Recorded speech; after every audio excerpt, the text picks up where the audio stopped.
비행기가 이륙할 때 바람이 불어도 조금만 더 올라가면 고요합니다. 또 수영을 할 때 보면 파도가 치고 풍랑이 일어도 조금만 더 내려가면 고요합니다. 그 고요, 그 평안을 늘 누리며 살아가는 여러분들이 되시기를 축복합니다. 오늘 읽었던 베드로전서는 딱 우리 같은 상황에 있는 사람들에게 보내진 편지입니다. 흩어진 나그네들에게 보내는 베드로의 편지. 흩어진 자들, 디아스포라인 거죠. 나그네라면 서러움을 겪는 자들, 연약하게 노출되어 있는 사람들, 또 자기 잘못이 아닐 때에도 덮어쓰기 십상인 사람들, 그런데도 불구하고 방어할 힘도 수단도 없던 사람들이 나그네입니다. 더구나 이들은 하늘 나그네죠. 하늘의 시민권을 가진 사람들, 그러나 사는 곳은 이 땅인 사람들, 천국의 시민권과 그리고 천국의 가치관을 가지고 살지만 사는 곳은 이 땅이라서 이 땅은 다른 논리, 다른 가치관이 있는 거죠. 그래서 이 땅에 동화되어서 살아가면, 세상의 원리를 따라서 살아가면 모르지만, 그러나 이 땅을 살면서, 나그네로 살면서 믿음을 지키고 하늘나라의 가치관을 따라 살고 주님이 맡겨주신 사명을 수행하면서 살면 세상 사람들은 이질감을 느낍니다. 싫어합니다. 또 핍박합니다. 예수님도 하늘에서 이 땅으로 내려오신 나그네라고도 표현해 볼 수 있을 것입니다. 그래서 많은 고난을 받으시죠. 그리고 예수님께서는 말씀하십니다. 제자가 스승보다 크지 못하다. 스승이 하늘 사람으로서 이 땅을 살면서 이 땅으로부터 핍박을 받았는데 제자인 너희들도 고난을 당하게 될 것이다 라고 예수님께서 말씀하십니다. 실제로 나그네에게 보낸 편지인 베드로전서에 보면 고난의 문제를 참 많이 다루고 있는 것을 보게 됩니다. 1장 6절 말씀, 파워포인트 본문 좀 띄워줄 수 있겠습니다. 네. 너희가 이제 여러 가지 시험을 인하여 잠깐 근심하게 되지 않을 수 없었으나, 또 7절에서도 믿음의 시련이라고 그렇게 이야기하면서 나그네와 시험 또한 시련을 연결하여 말씀합니다. 2장 19절 이하에서도 애매히 고난을 당해도 하나님을 생각함으로 슬픔을 참으면 아름답다라고 말하면서 선을 행함으로 고난을 받고 참을 것, 오히려 21절에서는 일을 위하여 너희가 부르심을 입었다라고 그렇게 말씀합니다. 여기서 일을이라고 하는 것은 고난과 직접적으로 연결되어 있는 거겠죠. 예수 그리스도께서 고난을 당하신 것은 우리에게 본을 끼치신 것이다. 그래서 우리도 그 본을 따라 살아가게 되는 것이다 라고 말씀하면서 하늘 사람으로서 이 땅을 살아가는 것 자체가 고난과 뗄래야 뗄 수 없다는 것을 말씀하죠. 4장 12절 이하의 말씀에서도 너희를 시련하라고 오는 불시험을 이상한 일 당하는 같이 이상히 여기지 말라라고 말씀하고, 14절에도 그리스도의 이름으로 욕을 받으면, 또 16절에서도 만일 그리스도인으로 고난을 받은 적이라고 말씀하면서 이런저런 어려움들, 고난들, 이런 것들은 제자로서의 삶에 있어서 필수다라고까지 이야기할 수 있습니다. 이러한 고난을 당할 때 정말 괴롭습니다. 화가 납니다. 둘러엎고 싶습니다. 눈에는 눈, 이에는 이로 대항하고 싶습니다. 나그네라서 동원할 수 있는 힘들이 별로 없지만 할 수만 있다면 힘을 동원해서 정말 본때를 보여주고 싶습니다. 막 가는 그들을 향하여 나도 막 가고 싶은 생각까지 들 수 있는 거죠.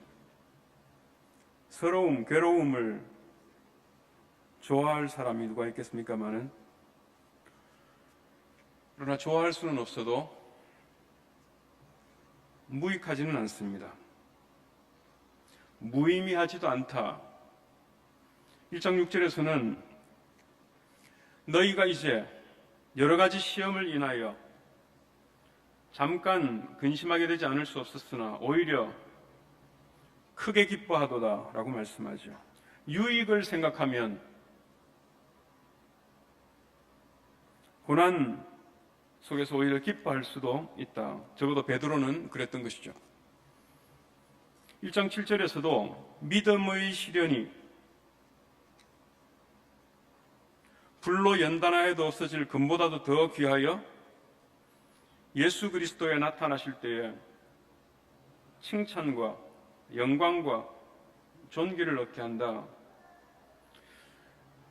여러분 사실 알지 않습니까? 사람은 변화되지 않는다. 제가 목회를 하면서 많이 경험했었습니다. 사람은 변화되지 않는 것 같습니다. 공동체의 체질은 정말로 변화되지 않는 것 같습니다. 그런데 가끔 변화되는 경우들이 있는데 정말로 성령의 강력한 임재 속에서 정말로 뒤집어지는 이런 역사들이 더러 일어나기 때문에 자주 일어나는 것이 아니라서 간증하는 것이죠.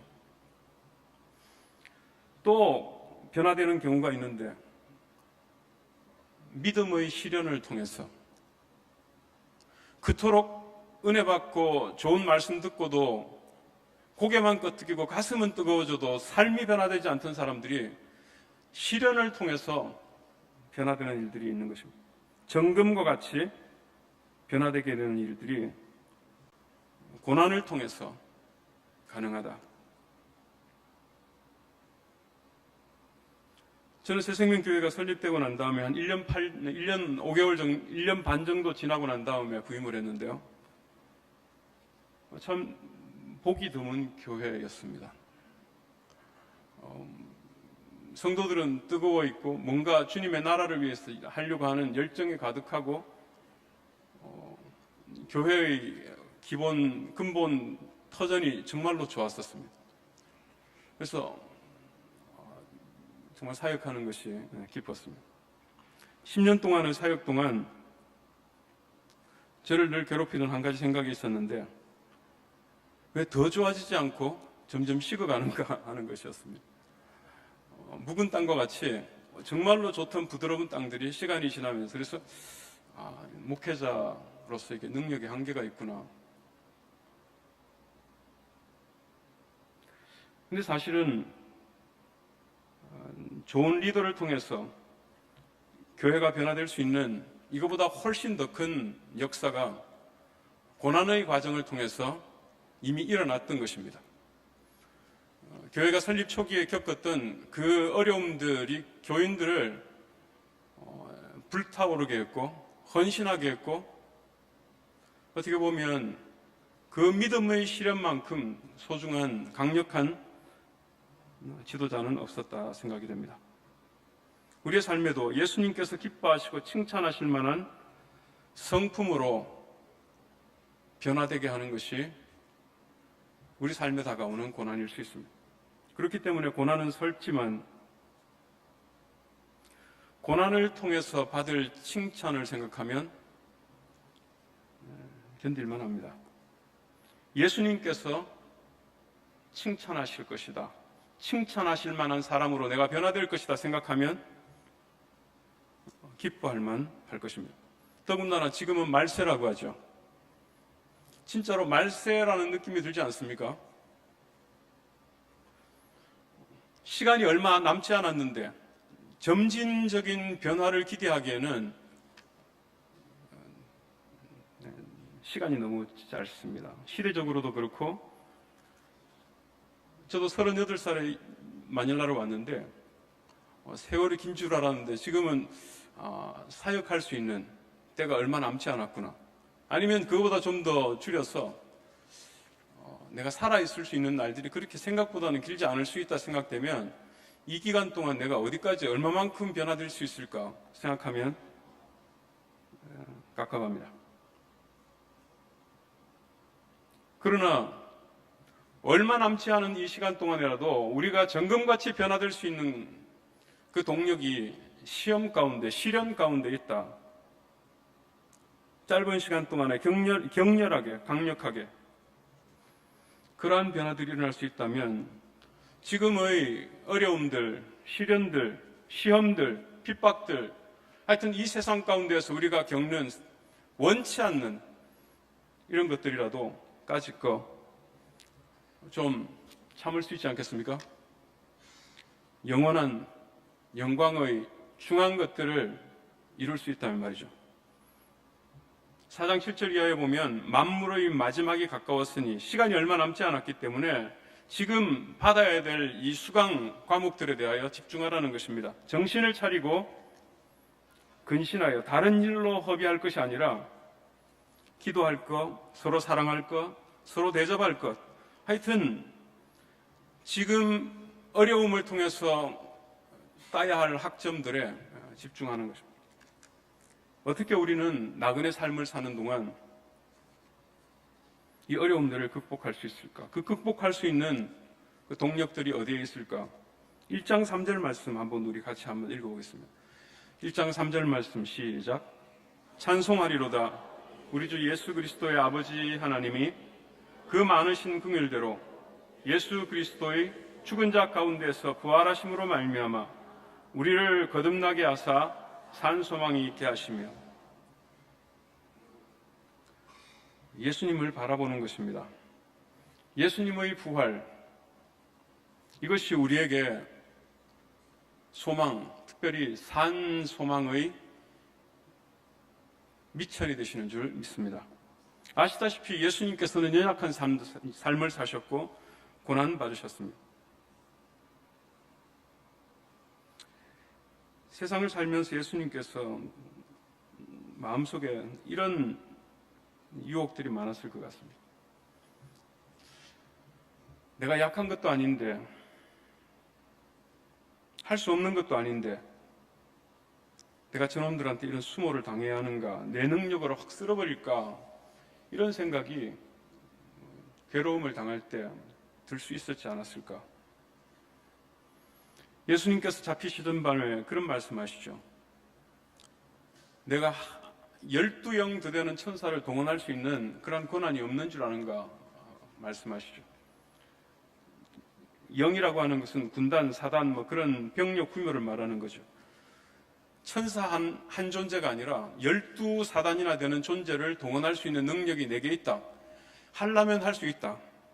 그러나 예수님께서는 그 방법 말고 계속해서 연약함의 길을 걸으시죠. 십자가의 길을 걸으십니다. 십자가에서 무력하게 죽으십니다. 그런데 우리는 알지 않습니까? 십자가 다음의 사건들 말이죠. 죽음을 이기시고 부활하심, 사단의 머리를 밟으심, 승천하심, 하나님의 우편에서 세상을 통치하심, 그리고 그분을 따르는 우리 모두에게 구원이 되어주심. 만일 예수님께서 스스로 돌로 떡을 만들고 힘으로 세상을 이기셨다면 예수님도 또 하나의 바벨이 되고 말았을 것입니다.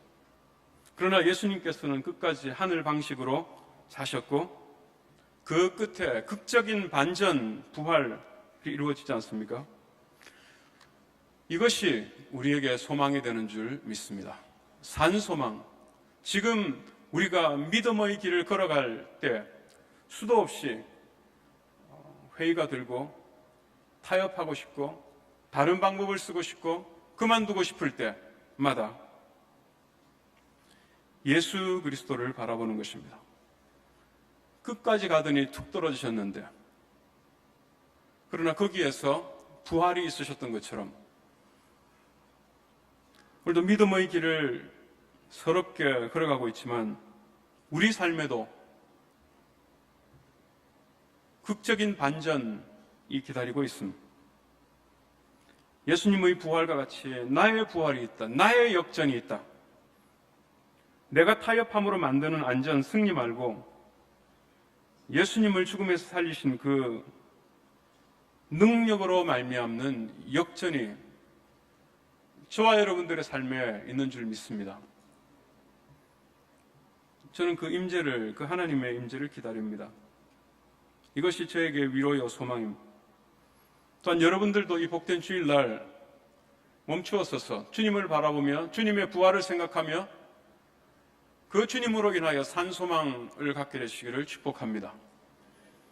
그냥 소망이라는 이름으로 지갑 속에다가 한 장 구겨 넣어놓은 명함과 같은 이런 소망이 아니라 낚시를 하고서 펄떡거리는 그 촉감으로 만지는 그 살아있는 소망, 그 소망 때문에 내 삶이 침체하지 않고 오히려 더욱더 믿음의 삶을 살게 하는 그 산소망, 그 위로, 그리고 또한 주님께서는 그 역전의 순간이 되기 전에라도 우리에게 감당치 못할 시험당함을 허락치 않으시고 지금 이 순간, 이 과정에 있는 이 순간들에도 주님께서는 시험당할 즈음에 피할 길을 내신다라고 말씀합니다. 1장 5절 말씀 보면 믿음으로 말미암아 하나님의 능력으로 보호하심을 입었다. 지금 그래서 여러 가지 시험을 인하여 잠깐, 시험의 고통에 잠깐이라는 말은 누구도 동의할 수 없습니다만은 그러나 주님께서 함께 하시기에, 도우시기에 이 시험이, 근심이 잠깐이라고 표현할 수 있는 것입니다. 또한 4절 말씀에 보면 우리를 위하여 썩지 않고 더럽지 않고 쇠하지 아니하는 기업을 있게 하신다라고 말씀하면서 그것을 하늘에 간직하신다. 오늘도 저와 여러분들의 어카운트에 이 썩지 않고 더럽지 않고 쇠하지 않는 이 기업을 있게 하심. 그래서 이 세상 가운데서는 고린도후서 6장 9절 말씀과 같이 무명한 자 같으나 유명한 자요, 아무것도 없는 사람 같지만, 모든 것들을 빼앗기는 것 같지만, 아무것도 이름이 없는 사람들 같지만, 그러나 그 천국 기업의 상속자요, 그래서 이것 없으면 죽을 듯이 살지 않고 이것 없어도 우리는 여전히 부유한 자요, 모든 것을 가진 자이며, 유명한 베드로전서 2장 9절 말씀은 만인 제사장이라고 그렇게 말씀하지만 사실은 서러운 나그네들을 위한 신분 확인이라고 할 수 있습니다. 그러나 너희는 이 세상 가운데서 이리 밀리고 저리 밀리는 그런 나그네 같은 존재인 것 같지만, 그러나 너희는 택하신 족속이요, 왕같은 제사장들이요, 거룩한 나라요, 그의 소유된 백성이니 저와 여러분들이 그러한 존재입니다. 하나님께서 이러한 놀라운 구원과 특권, 하늘의 기업을 주시는 이유가 무엇인가에 대해서 2장 9절 이하에서는 그렇게 말씀하죠. 이는 너희를 어두운 데서 불러내어 그의 기이한 빛에 들어가게 하신 이의 아름다운 덕을 선전하게 하려 하심이라. 나그네란 외로운 사람들이라고 말씀을 드렸습니다. 서러운 사람들이라고 말씀드렸습니다. 도울 사람이 없다. 뺑 둘러서 이방인들이다. 연약함에 노출되어 있다라고 했습니다. 그러나 이렇게 뺑 둘러서 있는 이 상태야말로 거꾸로 하나님의 덕을 선전할 수 있는 절호의 기회일 수도 있습니다. 이렇게 사람들이 삥 둘러서서 우리를 괴롭히려고 할 때 우리가 오히려 하늘 사람의 방식으로 사람들에게 보여주며 십자가의 삶의 방식을 보여준다면 그들이 무색하게 되는 것은 물론이요, 관심이 집중된 가운데서 효과적으로 하나님 나라를 선전할 수 있을 것입니다. 베드로는 나그네들에게 그러한 하늘나라 사람으로서의 삶을 강하게 요청합니다. 1장 14절 이하에 보면 사욕을 좇지 마라. 또 모든 행실에 거룩한 자가 되라. 거룩하다라고 하는 것은 하나님을 닮았다라고 하는 그러한 의미죠. 예수님을 닮았다라고 하는 것이 거룩한 삶이죠. 예수님께서 살아가셨던 삶의 방향을 우리도 따라서 살아가는 것이 모든 행실에 거룩한 자가 되는 것입니다. 두려움으로 지내라 라고 17절에서는 말씀합니다. 이것은 우리를 두렵게 하는 이런저런 것들에 대한 두려움이 아니라 하나님께서 함께 계시다는 하나님에 대한 두려움이고, 하나님을 두려워할 때 우리는 다른 것들을 두려워하지 않을 수 있게 될 것입니다. 너희가 외모로 보시지 않고 각 사람의 행위대로 판단하시는 자를 아버지라고 부른즉 너희의 나그네로 있을 때를 두려움으로 지내라. 아무것도 없다고 말하기 전에 하나님이 계신 줄 알아서 성전에 들어갈 때 그 두려움처럼 너희들이 나그네로 지낼 때도 두려움으로 지내라고 말합니다. 2장 1절에서는 비방하는 말을 버리고 2장 2절에서는 오히려 순전하고 신령한 젖을 사모하라. 잘할 수 있는 기회다는 것입니다. 2장 11절 이하에서는 정욕을 제어할 것, 그리고 12절에서 너희가 이방인 중에서 행실을 선하게 가져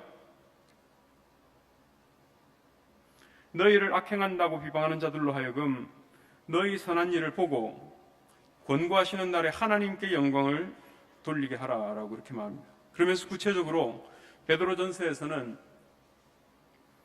제도를 순복할 것, 왕에게 순종할 것, 사환들에게 주인들에게 순복할 것, 아내에게 남편에게 순복할 것, 남편들에게 아내를 귀히 여길 것, 장로들에게 젊은이들에게. 왜 베드로는 나그네들에게 순복할 것을 말씀하는가? 하나님의 주권을 베드로는 믿기 때문입니다.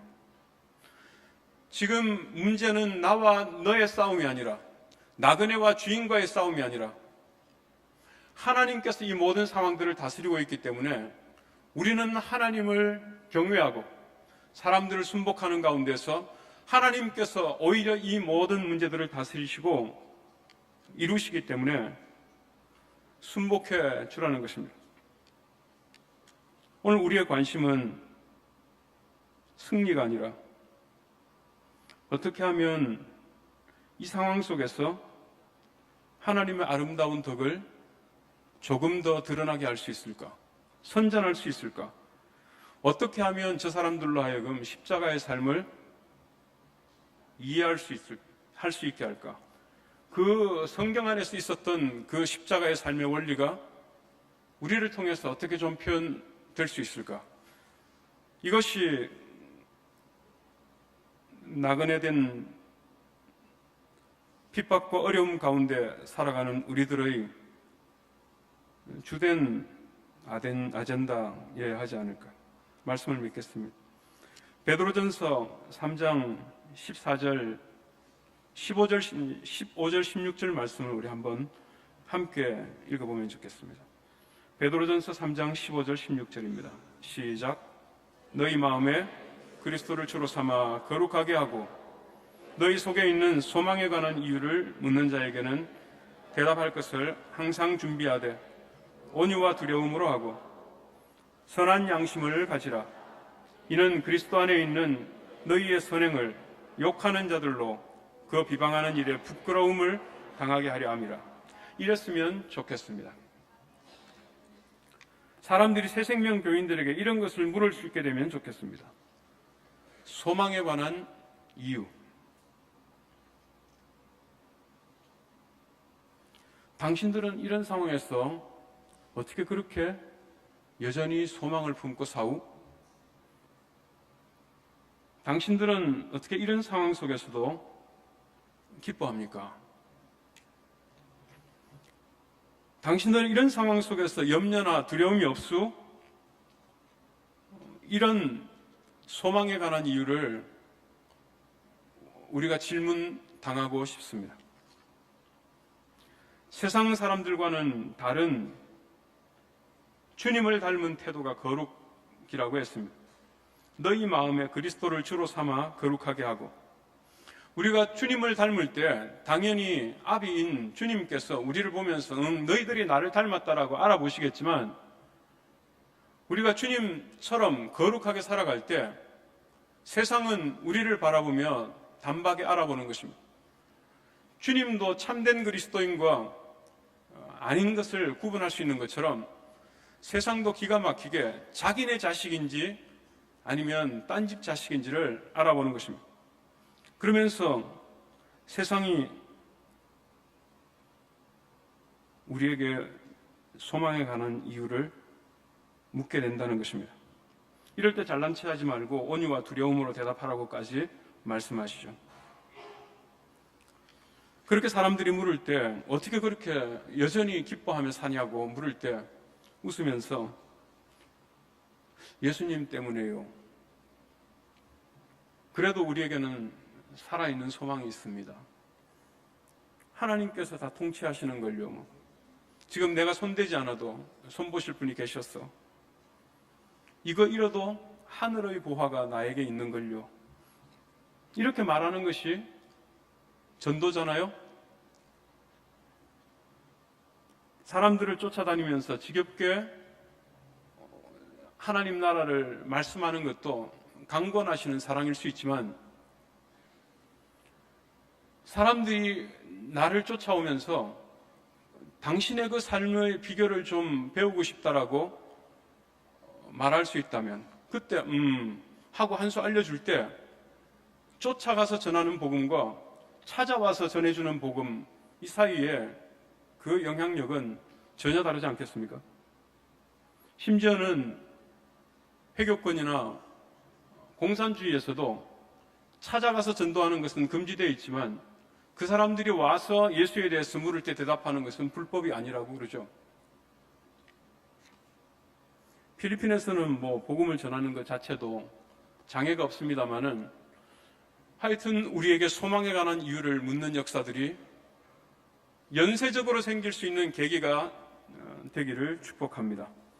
우리를 욕하고 비방하는 자들을 대적해서 이기는 것을 넘어서서 우리의 거룩한 삶으로 오히려 해코지하던 자들이 부끄러움을 당하고, 그래서 주님의 이름이 우리를 통해서 크게 높임을 받는, 영광을 돌리고 싶습니다라고 하는 것은 우리 자식을 좋은 대학교 보내고 싶습니다라고 하는 그런 표현이 아니고, 이런 상황이야말로 정말로 주님께 영광을 돌리는, 우리가 영광을 돌리는 게 아니라 저 사람들이 십자가의 길을 걸어가는 새생명 교인들 때문에 저 사람들이 하나님께 영광을 돌리는 이 놀라운 역사가 이루어질 수 있기를 우리 주님의 이름으로 축복합니다. 기도하겠습니다.